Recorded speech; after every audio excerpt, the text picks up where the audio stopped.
لونا. ماما قبلت تعطيني أشحن. مبروك السكن مرة حلو. يا وش اللي حلو؟ حدا سمعها؟ الكل قال لا. ساكنك كانك جايبتيه 8 كيس زبالة.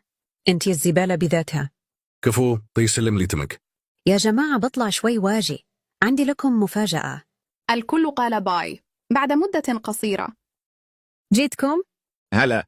جاهزين المفاجأة؟ يلا حمستيني. يا بكمي قلتي لي شحادة صح؟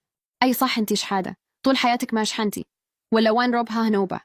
الحين تشوفي حق ذا الكلام. خوفتيني كثير. ذي البكمية. هي انتو أعطوني روب. ما عندنا روب.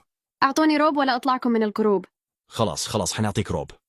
ذي مش أنا غنية من لما كنت صغيرة. ترى ذا صوتك، ها وإذا تبي فضايح أكثر عندي. سوي اللي تبيه، ذي مش أنا. ماما وبابا أغنياء مش زيك. عندي فيد وإنتي عم تشحدي. بز السكن ها تبي أفضحك اللحين.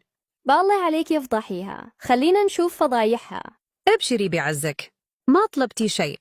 ها شوفوا. بليز أعطيني روب. أقول بعدي مني يا شحادة. واللي ذي كمان مش انتي. ها كفوا لونا، لولا كنا لسه ما فضخنا ذي الكذابة. شحادة دائما ما تقول لنا بابا مدير اعمال، دائما يشحن لي روبلوكس وانتو لا. ها كشفناكي يا خبيثة. والله ولعبتيها علينا يا معفنة. شكرا لك لونا، لو مش انتي كنا لسه بنصدق ذي البكمية. العفو. اسمعوا وش رايكم نسوي Part 3.